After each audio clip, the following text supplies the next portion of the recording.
My name is Jarvis Matthews, and I am Christian, Protestant Christian. I grew up in a very religious household, always going to church every Sunday, Sunday school, Bible study, prayer service, other services like church all the time. That's pretty much how I grew up. Grew up in church all my life.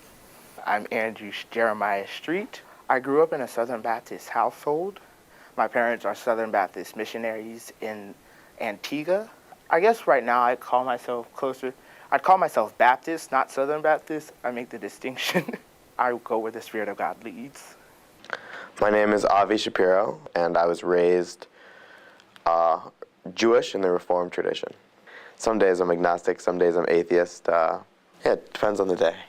My name is Gina Bull, and I consider myself an atheist. I've always had very strong, ethical beliefs. I'm very moral, I think, and I don't think someone needs to give me these rules as preordained for me to see them as right. So gradually, I guess that's what I came up with. My name is Nafis Ahmed, and my religion is Islam. I grew up in Cambridge, England, which was largely Protestant. And then I moved to Bethesda, Maryland, and I had a lot of Christian and Jewish friends there. I'm Carlos Hernandez, and I identify as Roman Catholic. I think it was forced upon me around 4th grade. You all have to go to Sunday school, things like that. And then I sort of started picking up on it on my own in high school, mostly because most of my friends at school were Catholic, and then from there, I became a little bit more involved than even my mother. So that's my religious upbringing. I'm Christian Lambert, and I am a Buddhist. So my family is very much devoutly Catholic. Half the family is Irish, the other half is Polish. So I was raised Catholic. I just sort of wandered into the library, got a few books, read about Buddhism, and what I found in the teachings just sort of clicked with everything that I was thinking up to that point. My name is Shahini Sarkar. I'm Hindu. It's very much like a way of living, so it kind of just permeates everything I do. The way I think, my interactions with other people. I was born a Hindu, so I've always been. And I think since coming to college, though, my religion has become a lot larger in my life. Whereas before, it was something that I didn't really spend as much time thinking about.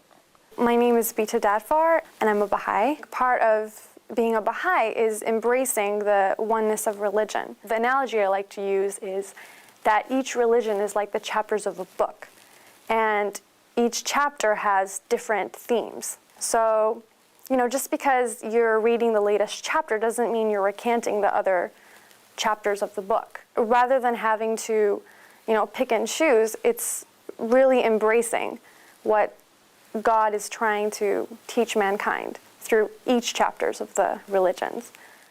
What I find is I've always considered myself a missionary's kid instead of a missionary kid, but I find that as I've grown in my faith and I've understood what being a Christian means, I've become a bit more open about sharing about it. Because, I remember when I was younger, it'd be hard to get me to speak about this because, back when peer pressure and all that was playing a toll, it's like, oh, it's not cool to be a Christian, I'll just be quiet then.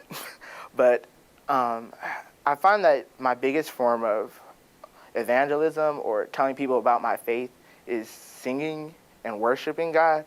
I rather teach my faith through my deeds than my words. For an example, I don't drink alcohol. And when people ask, oh, okay, well, do you mind me asking why you don't drink? Then I'd be like, oh, yes, I'm a Baha'i, and Baha'is are prohibited to drink alcohol. And then from there, if they ask more questions, oh, okay, then, what else do you not do? Then I'd be happy to share some of the Baha'i teachings, but I don't necessarily feel the pressure to try to, preach about the Baha'i faith. I usually let the people do the prompting of the questions rather than me going out there and advertising. Basically, to me, Islam is not just a religion, but a way of life. And so I feel like I practice Islam in everything I do.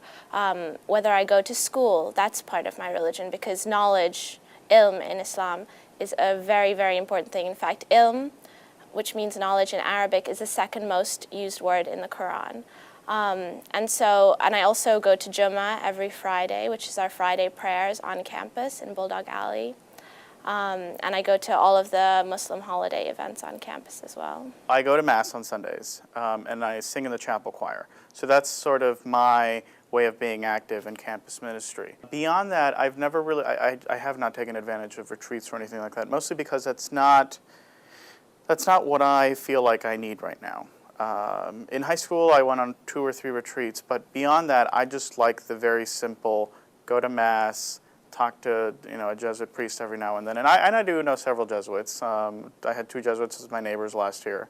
And I've known, I would say, a handful, 5, 6, or 7, that I'm still in touch with regularly. I do like to reach out to them, especially when it comes and goes, but every now and then I consider joining the Jesuits or just the religious life in general. So it's nice to sit down and actually talk through those thoughts with the Jesuits, and that's usually how I reach out to them. Well, I'm a part of the gospel choir, the GU gospel choir, GU Brothers for Christ. I feel like it contributes a large part of who I am and in church, because I love to sing for choir and the services and the concerts we have. Gospel music is very filling and very emotional and very spontaneous. So it's just those things that you don't really get to express on a daily basis that you can express through music. It definitely plays into my religion and the services that I attend.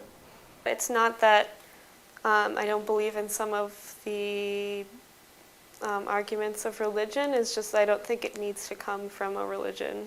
I don't think it needs to come from what I see as sort of an artificial belief in a God, and I definitely don't think it needs to come from this organized hierarchy. I believe being spiritual is that it's more so about my own personal walk and my own personal relationship with Jesus that I have. The pastor might say something, but me personally, he might take a scripture from the Bible, he interprets it, but I interpret it a different way.